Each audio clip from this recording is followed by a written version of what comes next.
Welcome in, everyone. This is Sean with MTG808 Jr., and today we're going to be taking a look at some Dominaria spoilers. That's right, the new set Dominaria is set to be released in the next couple weeks, and it's going to add some new cards to the format. So we're going to highlight the cards that I think are going to make a big impact in Standard Pauper.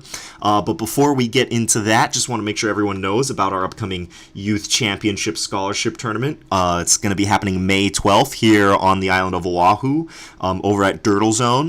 And it's going to be a $5 entry fee, and we're going to be giving away $750 in scholarship prizes, $500 to first and $250 to second place. So the format is going to be Standard Pauper, and you are in the right place to learn about Standard Pauper. Great way to get started playing Magic, learn more about the format. Also want to shout out, just found out that some of our YouTube viewers are over in Poland. They have some local game stores over in Poland running Standard Pauper tournaments, so shout out to our Standard Pauper players over in Poland. All right, so moving on, Dominaria.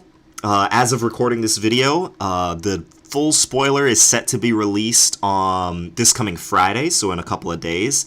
The pre-releases are going to be next weekend, and then the release date is the following weekend. So in a couple of weeks, Dominaria will be released. Our Youth Championship Scholarship Tournament is happening on May 12th. We have one tournament the weekend before that, the Sunday before that. I believe it'd be May 6th. And that's going to be our first Youth Standard Pauper tournament with Dominaria legal, and then the very next one is going to be, our big scholarship tournament. So if you want to do well in this scholarship tournament, even if you've been playing some Standard Pauper, you're really going to need to pay attention to the new cards in Dominaria. So this website here is called Mythic Spoiler. This is the website I like to use to look at the cards that have been spoiled. There's always the big flashy mythics up here at the top, and then the rares. But when it comes to, there's a new card type called Sagas that's really interesting. Unfortunately, none of them are common, so you can't play them in Standard Pauper. But the format, the set itself looks really cool. We're going to be focusing on the impact on Standard Pauper today, which means that you got to scroll down here closer to the midsection or the bottom to start getting to the commons. But I encourage you to take a look at the spoiler list yourself. I imagine that once the full spoiler is released on Friday, there will be more commons released. Usually they try to spoil the big flashy mythic cards early and then save kind of like the filler common cards for later. But there are a number of commons that are going to see play or might see play in Standard Pauper, which is what we're going to focus on today. All right, so we're going to jump in. My favorite color is blue, so we're going to start there. But we will be looking at all 5 colors today, as well as the artifacts. So the first one we've got here is Cloud Reader Sphinx, 5 mana, 3/4 flyer. When it comes into when it enters the battlefield, you can scry 2, which means you look at your top 2 cards. You can choose to keep them on top in any order or put them on the bottom of your library. This is just, it's a very solid card. There are very few decks in Standard Pauper that want to get to 5 mana, especially blue decks. But, the occasional control deck, this might be a very solid card. It's got a high toughness, so it'll block, which is what the control decks want to do early. It does die to a lot of removal spells, so it doesn't have hexproof like a lot of the creatures that the control decks are playing. But the fact that it comes in and helps you to start scrying, that card selection is exactly what control decks want. If there does end up being a blue mid-range deck, this will probably see play in that. So this card doesn't necessarily have a home, except maybe in control decks, but I could see a new deck developing that wants to play this card. It's all around good. It's got good stats, the cost is reasonable, it flies, and the effect kind of helps you make sure that the game keeps going after you play it. Next up, we've got a reprint here, Divination, 1 blue and 2 colorless sorcery, draw 2 cards. Now, I don't know if this card is going to see play in Standard Pauper, because I think that there are other cards that are legal in Standard Pauper, but this card is probably going to see some play in Standard. So I did want to mention it. It has been a staple in Standard in previous seasons, so it's definitely worth mentioning here. Unfortunately, the control decks care, if you're playing lots of counter spells, you care that this is a sorcery. You don't want to be spending mana on your turn. You'd much rather play Hieroglyphic Illumination, which is an instant. Or if you are comfortable playing a cheap draw spell at instant speed, or at sorcery speed, then Secrets of the Golden City does similar things. It's a little harder to cast. Secrets of the Golden City is 1 colorless and 2 blue that draws you 2 cards, but if you have Ascend, then you get to draw 3 cards.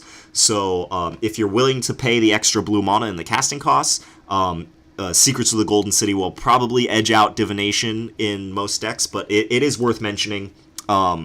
So it has seen play in the past, so it wouldn't be unreasonable if a deck wanted to play Secrets of the Golden City and Divination. So we are mentioning Divination here. Alright, Arcane Flight. This one I'm a little less sure about because I'm pretty sure that it is strictly worse than Cartouche of Knowledge, which is right here. But Arcane Flight, for 1 blue mana, you can enchant a creature. Enchanted creature gets +1/+1 and has flying. Our Cartouche of Knowledge is exactly the same card, except you pay an extra colorless mana, and then you also draw a card when Cartouche comes into play. Arcane Flight, I'm mentioning because not only is it a powerful effect, there's lots of decks that play Cartouche of Knowledge, just want to help push damage through, but I think that you want to pay the extra mana to draw a card. It just makes the card way more powerful. However, there is an argument to be made that the cheaper, more flexible card will be a reasonable inclusion in Standard Pauper, right? One with the Wind was in Ixalan, right? You pay the extra colorless mana to get +1, or an extra +1/+1 from the enchantment, but once Cartouche of Knowledge rotates out, One with the Wind and Arcane Flight, both of them, I could see decks wanting this effect. I'm not sure which one they'll play. There's an argument to be made for both, but Arcane Flight might find its way into a number of the Aura decks or the aggro decks that we have seen. Alright, Blink of an Eye. This card has not been officially spoiled yet, so we don't have the official art, but it was in one of those unofficial spoilers. It's 1 blue and 1 colorless. For an instant, you return target non-land permanent to its owner's hand. If the spell was kicked, you draw a card. And Kicker, if you haven't been playing Magic very long, Kicker is a very old mechanic. It's been in a number of sets. I think it's a great mechanic, just in terms of design. And Kicker basically means that you can pay this extra casting cost to get that extra effect, right? So if mana and tempo are most important, then you can just pay the 1 and a blue to get to return target non-land permanents to its owner's hand. That's a completely reasonable Magic card. Or if tempo is not as important and cards are more important, then and you have the time to pay the extra mana, then you can pay 4 to get the extra card. So essentially, Kicker turns all the cards into split cards, right? The more decisions that you have, you can play it for just its normal cost, or you can play it with the Kicker cost. So you have options there. Basically, if the card is good on the front end, having the Kicker is just gravy, right? So a lot of the cards that we're going to be looking at today are just very solid cards on their own with an amazing Kicker ability, and this is one of them, right? Unsummon sees a ton of play in Standard Pauper. This is, it's a little more expensive than Unsummon. It's a little more flexible because Unsummon only targets creatures. This can target any non-land permanent. But the fact that you can get that extra ability to kick it if you have the mana, more choices, is almost always a good thing in Magic. So Blink of an Eye will probably see play in the blue aggro decks moving forward. Alright, Homeroid Explorer. This one I'm including because Julian, one of the youth players here on Oahu, tried to make a Fog mill deck using, what's the name of that cycle card? I think it's called Compelling Argument. A blue and a colorless, target player mills 5 cards, or you can cycle it for 1 blue, and then Winds of Rebuke is 1 blue, 1 colorless. Return a non-land permanent to its owner's hand. Each player mills 2 cards. And he was basically trying to mill his opponents out.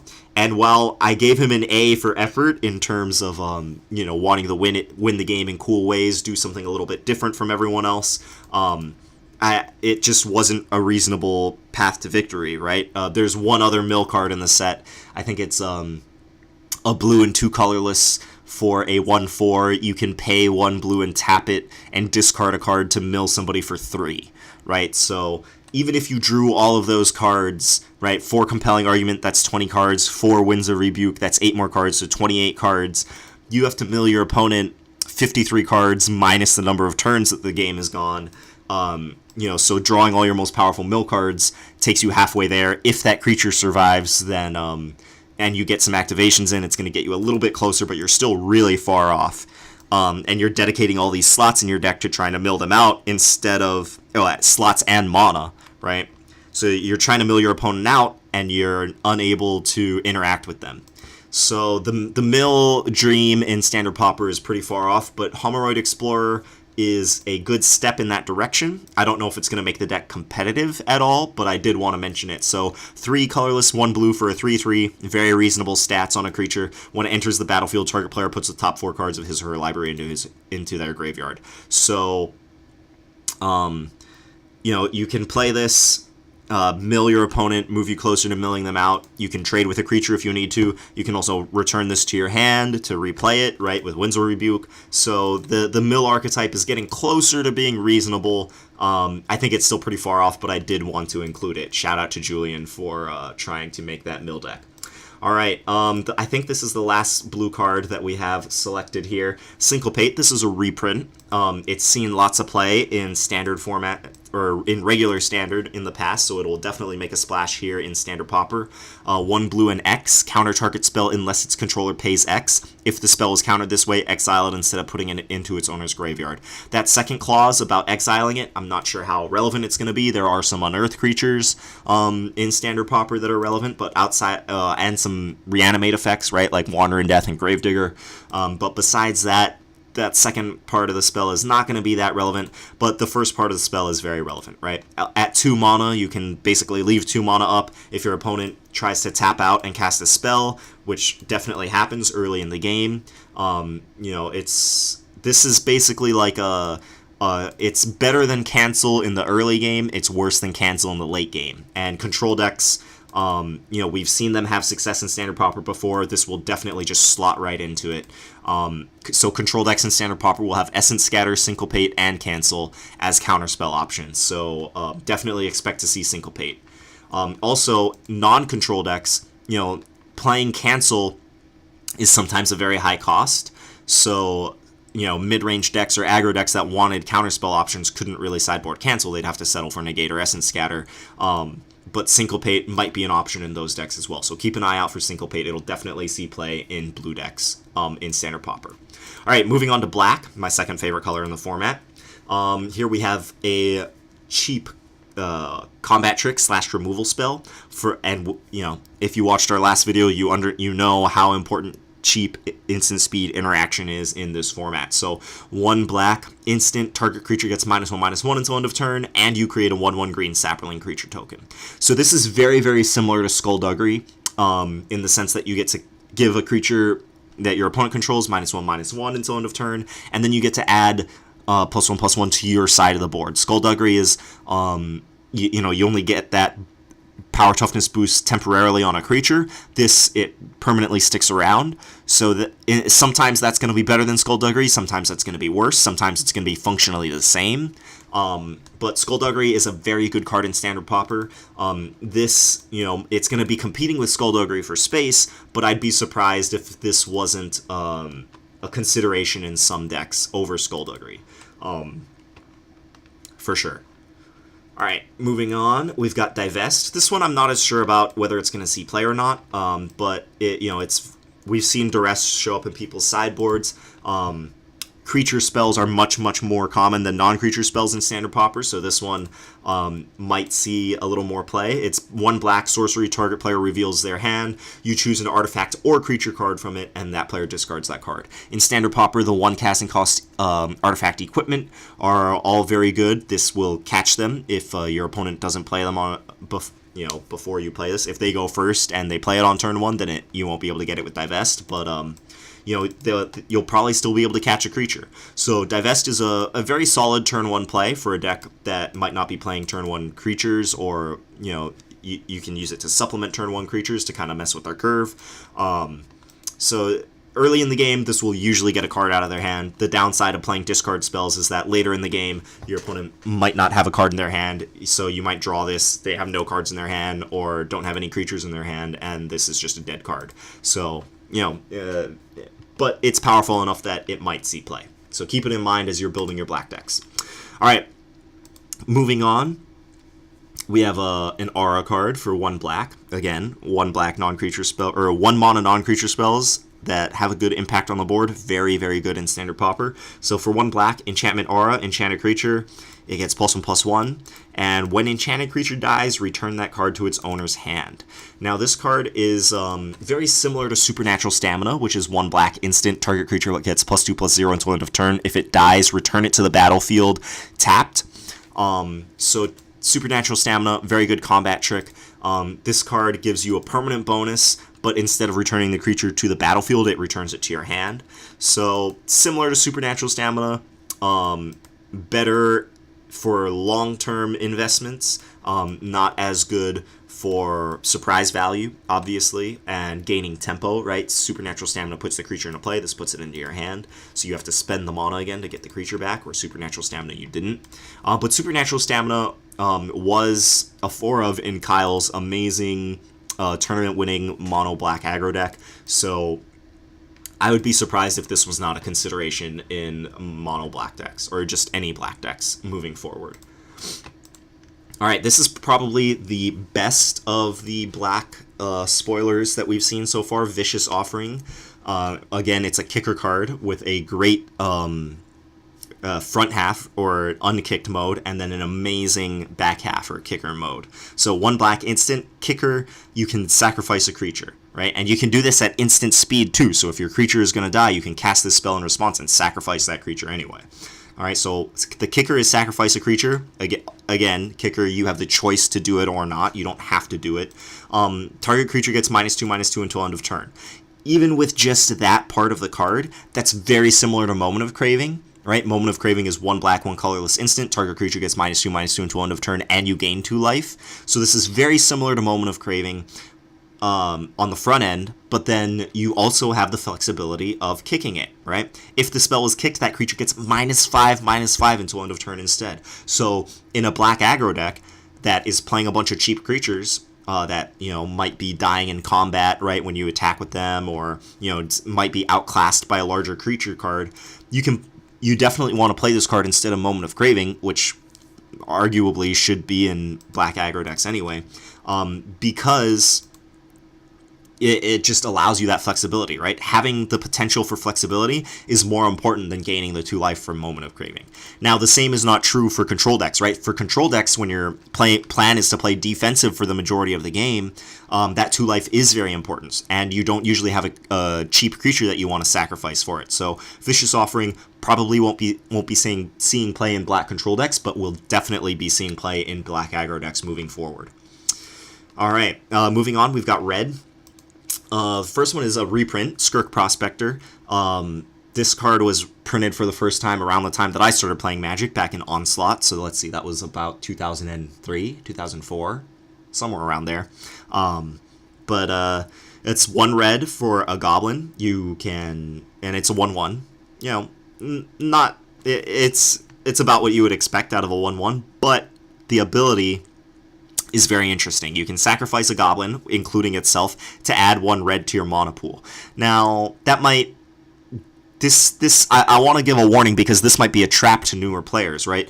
Oh, I can sacrifice this to play an extra spell on my turn. Well, if that spell isn't too much better than a 1/1, then you just kind of wasted a card, right? So you want to make sure that you're using the mana ability very well, but... So for that reason, I'm not sure if this card is going to see that much play in Standard Pauper. It is definitely going to see play in Standard, because when you have a larger card pool, there's more cards that can take advantage of the sacrifice effect or the mana making effect. One of the rare reprints that we're seeing in the set is Siege Gang Commander, which definitely has synergy with this card because it puts 3 goblins into play and then has a 2 mana ability. So you can sacrifice those goblins to activate the ability. So Skirk Prospector will probably be seeing some play in Standard. I'm not sure if it'll have a home in Standard Pauper, but I did want to mention it just because it is going to see play in regular standard. So there's a chance it'll see play. All right. One moment. Gotta stay hydrated. All right. Powering through this, Keldon Overseer. Again, we have a kicker. We have a kicker creature here, and the front half is completely reasonable. You are very happy to play this card without playing the kicker cost. So it's 1 red and 2 colorless for a 3/1 creature with haste, right? Even if that was all this card did, there is a chance that it would see play in the aggressive red decks, right? There are not many 3-mana creatures that are this aggressive currently in Standard Pauper, right? The red does have some solid options at 3, but none of them have haste.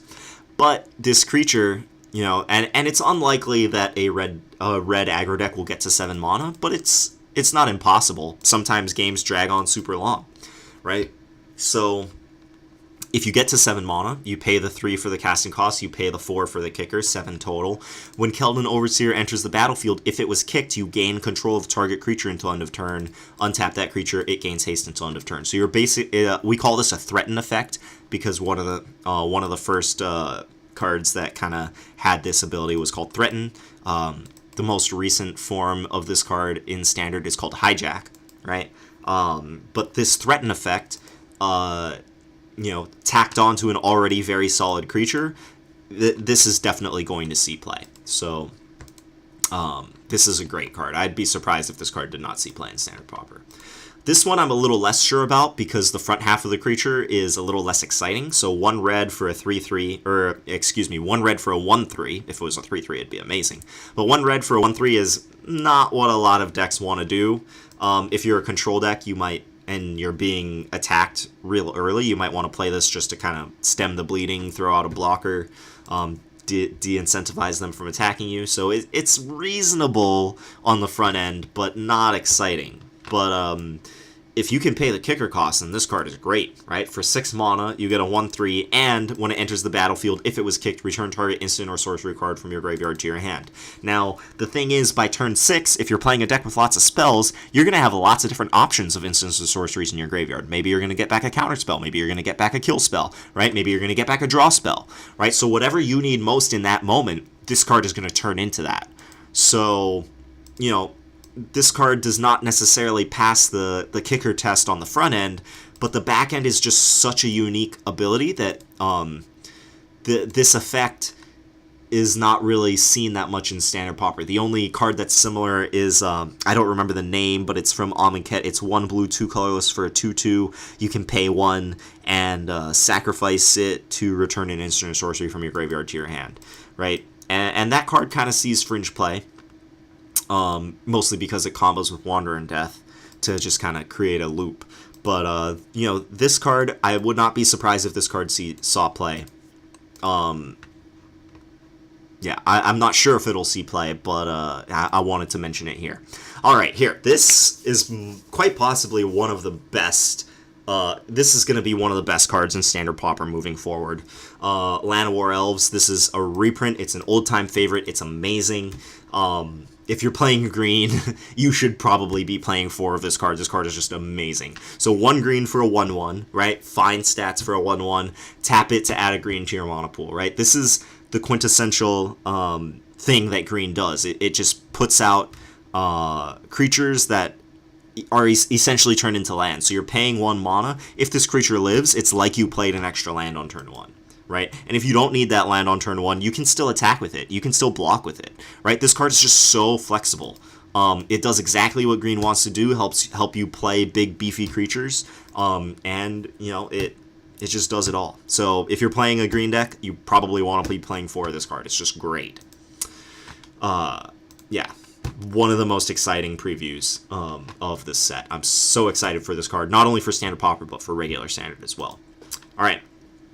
Moving on, we've got Baloth Gorger, another example of a great kicker card. It's great on the front end. It's great on the back end.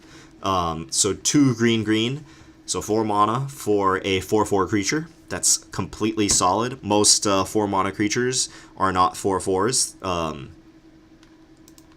much less 4/4s with an ability. So it says, Kicker 4, so if you pay a total of 8 mana for this card, which is a lot, but it's reasonable to expect to get that high, in some amount of games. So if you paid the kicker cost, it enters the battlefield with 3 +1/+1 counters on it. So this card is either a 4 mana 4/4 or an 8 mana 7/7.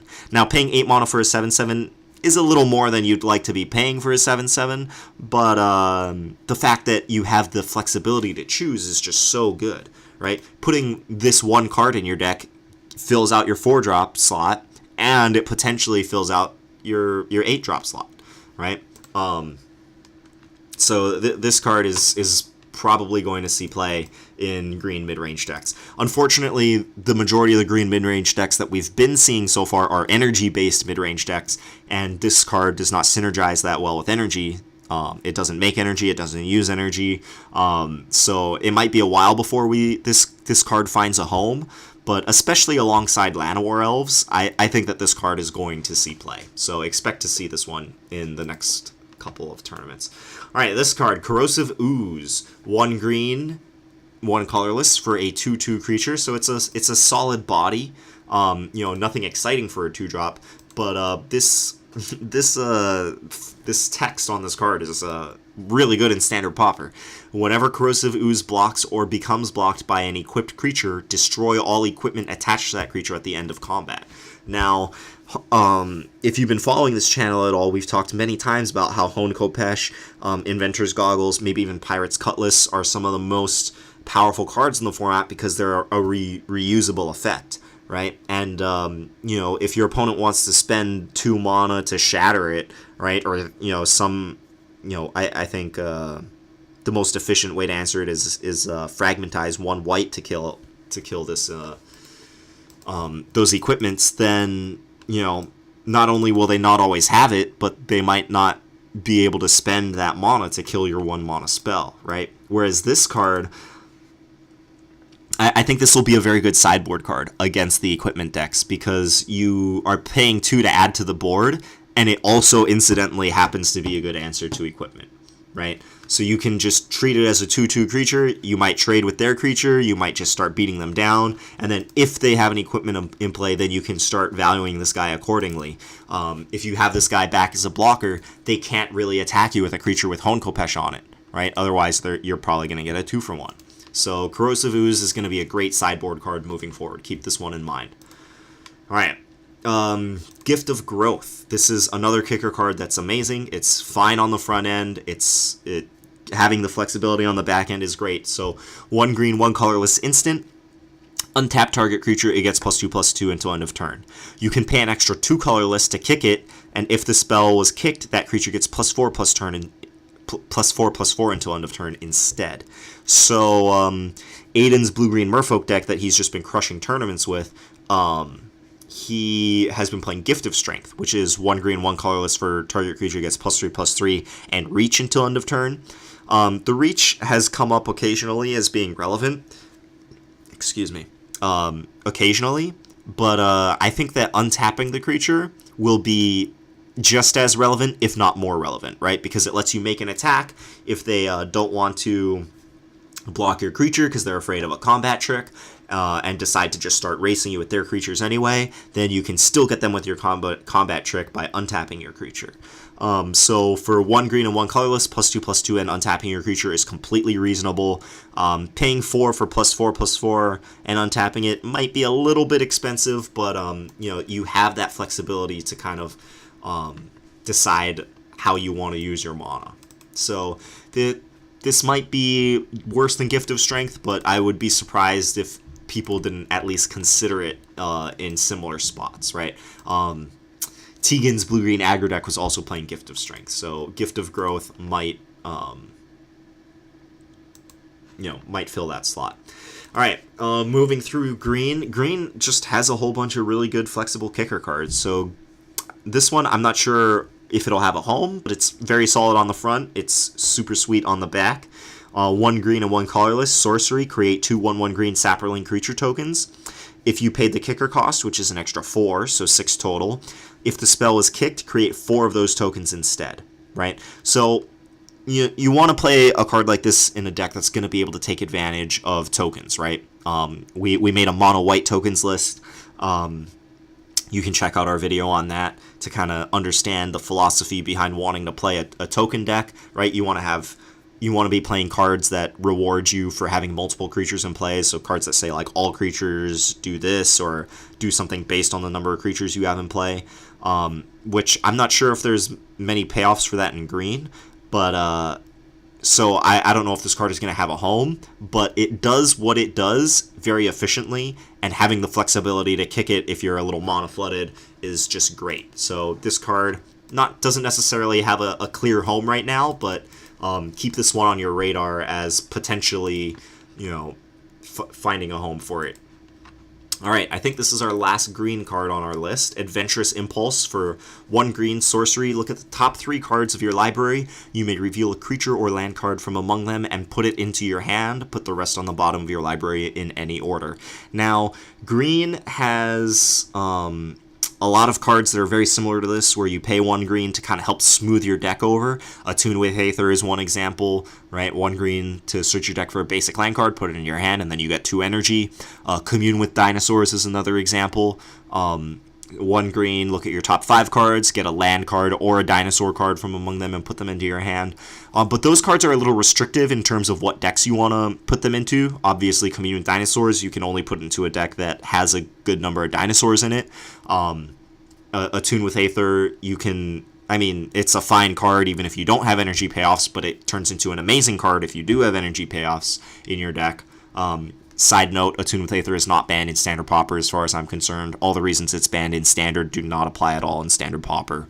And side note, so Adventurous Impulse is very similar to these 2 cards in the sense that it's just going to add consistency to your green deck, right? It's a split card in the sense that it might turn into a land when you need it, and it might turn into a creature when you need it. If you need a creature and you don't hit one in your top 3 cards, well, you're 3 cards closer to drawing a creature in the future, right? So putting four of a card like this in your deck lets you kind of lower the land count because it turns into a land when you need it to for a very cheap cost, but it also increases the consistency of your deck in terms of hitting your curve, getting the creature that you need. So I'd be very surprised if there were kind of green mid-range decks that did not play this card. The dinosaur decks that we were looking at might even want to play Commune with Dinosaurs and this card in them. That's how good this effect is. So keep an eye on this one. This one will definitely see play. All right, moving on to white. Unfortunately, so far with the spoilers, white has had the least number of cards that I think are going to see play. This one is really just redundant. Mesa Unicorn, 1 white, 1 colorless for a 2/2 lifelink unicorn. The unicorn creature type, as far as we know so far, especially in Standard Pauper, is not relevant. But Bishop Soldier has seen play, which is exactly the same card except that it's a Vampire Soldier. Vampire is a sort of relevant creature type in Standard Pauper. There aren't tons of Vampire payoffs in Standard Pauper, but there are some synergies that go with it. So, but Bishop Soldier still sees play even outside of Vampire tribal decks. So, if those decks want to play 8 copies of this effect, they have the option to now. I don't know if a deck will want to do that, but lifelink is one of the stronger abilities in Standard Pauper because the format is so combat based, right? A large percentage of the decks in the format are aggressive, and playing lifelink creatures is a really good strategy in a format like that. So, this card might see play. Not nearly as good as Bishop Soldier, but some decks just don't care about the creature type, and then this card is exactly the same as Bishop Soldier, but you can play extra copies. All right. This card I'm not as sure about, but I'm putting it on the list just because it's a 1 mana instant speed trick. 1 mana instant, 1 white mana instant, prevent the next 3 damage that would be dealt to any target this turn by a source of your choice. You gain 3 life. Now, this card is not as impactful as a card like Moment of Triumph, which is 1 white instant, target creature gets +2/+2, and you gain 2 life. So Moment of Triumph, I think, is just better than this card in like 80% of situations because it allows your creatures to trade up, and it'll gain you some life. But this card, it's possible that it'll, if you put a creature into combat with another creature, if they were both going to die and then you cast this card, your creature will not die, and then you're going to gain a little bit of life on top of that. So I'm including it in this list just because, it is a 1 white instant speed trick. But I do think it is worse than Moment of Triumph in like 80% of situations. All right.